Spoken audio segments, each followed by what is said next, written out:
بسم اللہ الرحمن الرحیم۔ السلام علیکم ناظرین۔ جب رسول اکرم صلی اللہ علیہ وآلہ وسلم معراج کے سفر میں تشریف لے گئے تو سب آسمان والے فرشتے اور حوریں حضرت محمد صلی اللہ علیہ وآلہ وسلم کو مرحبا کہنے کے لیے تشریف فرما تھیں۔ آپ صلی اللہ علیہ وآلہ وسلم کے جنت میں آنے کی خبر سن کر سبھی بے چینی سے حضرت محمد صلی اللہ علیہ وآلہ وسلم کو مرحبا کہنے کے لیے بےتاب تھے۔ اس سفر میں حضرت جبریل علیہ السلام بھی آپ صلی اللہ علیہ وآلہ وسلم کے ساتھ تھے۔ نبی کریم صلی اللہ علیہ وآلہ وسلم کی نگاہ اچانک ایک حور پر پڑی جو بہت ہی زیادہ غمگین تھی، جو جنت میں ایک درخت کی شاخ کو پکڑے ہوئے رو رہی تھی۔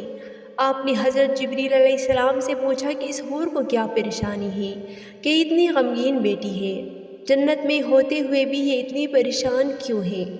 حضرت جبرائیل علیہ السلام اس حور کے پاس تشریف لے گئے اور اس حور سے دریافت کیا، تم کو پتہ ہے کہ آج جنت میں کون تشریف لایا ہے؟ اس حور نے جواب دیا کہ میرے علم میں ہے کہ امام الانبیاء صلی اللہ علیہ وآلہ وسلم جنت میں تشریف لا چکے ہیں۔ حور نے کہا کہ اس لیے تو میں نے ایسا حال بنا رکھا ہے کہ رحمت دو عالم کی نگاہ میرے پر پڑے اور وہ میرا حال دریافت کرے۔ حضرت جبرائیل علیہ السلام نے فرمایا، تجھے مبارک ہو کہ حضرت محمد صلی اللہ علیہ وآلہ وسلم نے تمہارا حال دریافت کرنے کے لیے مجھے تمہارے پاس بھیجا ہے۔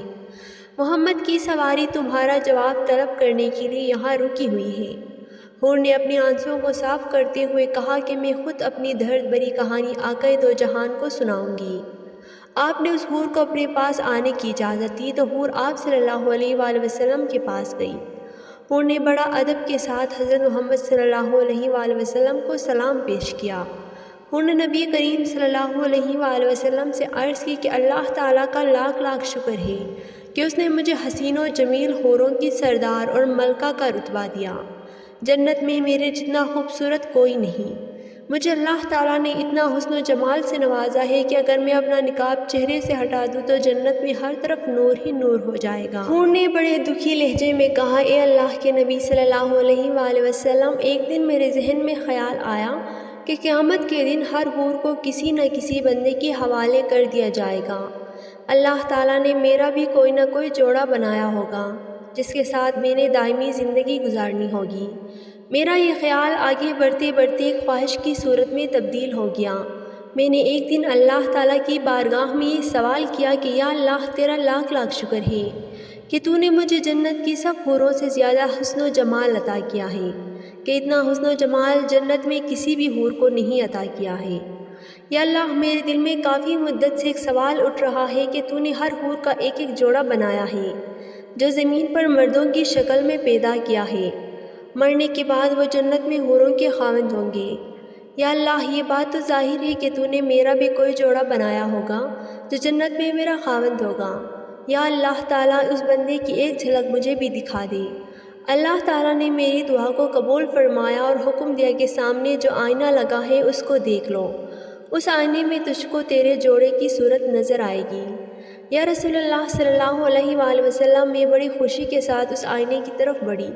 میرے قدم خوشی کے مارے زمین پر نہیں لگ رہی کہ آج میں اپنی محبوب ترین ساتھی کو دیکھنے جا رہی تھی کہ میں نے نگاہ اٹھائی، دل پریشان ہوا کہ میری ساری تمنائیں پانی کی طرح بہہ گئیں۔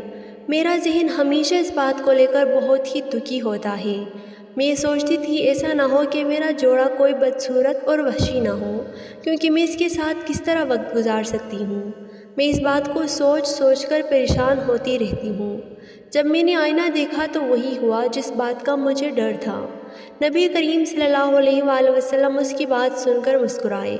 آپ صلی اللہ علیہ وآلہ وسلم نے اس حور سے پوچھا، تو نے آئینے میں جس شخص کا چہرہ دیکھا تھا، اپنے جوڑے کا جو حلیہ دیکھا تھا، اس کے بارے میں مجھے بھی تو بتائیں، اس کا حلیہ کیسا تھا؟ حور نے آہ بھرتے ہوئے رسول اکرم صلی اللہ علیہ وآلہ وسلم سے عرض کی کہ اس کا رنگ سیاہ فام تھا، اس کی چھوٹی چھوٹی آنکھیں، موٹے موٹے ہونٹ، چوڑے چوڑے دانت، چپٹی ناک اور چہرہ تنگ و تاریک۔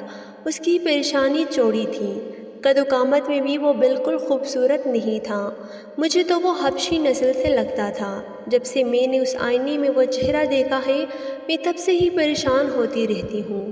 جب حور نے اس جنت میں اپنے جوڑے بننے والے کا حلیہ بیان کیا تو نبی کریم صلی اللہ علیہ وآلہ وسلم نے اپنی آنکھیں اٹھائی۔ رسول اکرم صلی اللہ علیہ وآلہ وسلم کی آنکھیں غیرت اور جلال سے سرخ ہو گئیں۔ آپ نے اس حور کو فرمایا، جو حلیہ تو نے بیان کیا ہے وہ میرے پیارے صحابی بلال رضی اللہ تعالی عنہ کا ہے۔ وہ تو ایک عاشق اور ایک سچا مومن ہے۔ تو اس نایاب ہستی کو پا کر بھی غم نصیبی کا شکوہ کر رہی ہو؟ کیا تجھ کو اس بات کے بارے میں علم نہیں ہے کہ بلال میرا سب سے پیارا صحابی ہے، میرا مؤذن ہے، میں نے اس کو اپنی پلکوں کے سائے میں جگہ دی ہے۔ حضور صلی اللہ علیہ وآلہ وسلم نے فرمایا کہ بلال کو اللہ تعالیٰ وہ رتبہ عطا کر دے گا کہ بلال کے جسم کے سیاہی حوروں کے رخساروں پر تل لگانے کے لیے تقسیم ہوگا۔ حضرت محمد صلی اللہ علیہ وآلہ وسلم نے اس حور کو فرمایا کہ تو اپنے حسن و جمال پر اتنا ناز نہ کر، میرا بلال سچا مومن ہے۔ تو یہ بات کہہ رہی ہے کہ بلال سیاہ رنگا ہے، ایسا نہ ہو کہ میرا بلال تجھ کو پسند نہ فرمائے۔ حضرت محمد صلی اللہ علیہ وآلہ وسلم کی بات سن کر وہ جذبات پر قابو نہ رکھ سکی، اس کے حسن و جمال کا غرور اتر چکا تھا۔ حضور محمد صلی اللہ علیہ وآلہ وسلم سے حضرت بلال کی تعریفیں سن کر حور بے چین ہوتے ہوئے چیخیں مارنے لگی۔ حور نے کہا، اے اللہ کے نبی صلی اللہ علیہ وآلہ وسلم، مجھے معاف فرما دیجیے، مجھے وہی بلال پسند ہے۔ مجھے یہ جان کر بہت ہی خوشی ہوئی ہے کہ محمد صلی اللہ علیہ وآلہ وسلم کا سب سے پیارا غلام میرے حصے میں آیا ہے، جس کو حضور دل و جان سے پیار کرتے ہیں، وہ بندہ میرے حصے میں آیا ہے۔ رسول اللہ صلی اللہ علیہ وآلہ وسلم نے اس کی معذرت کو قبول فرمایا اور اس حور کو دعائیں دیتے ہوئے آگے چلے گئے۔ اللہ تعالیٰ سے دعا ہے کہ اللہ تعالیٰ ہم کو اپنے حفظ و امان میں رکھے، آمین۔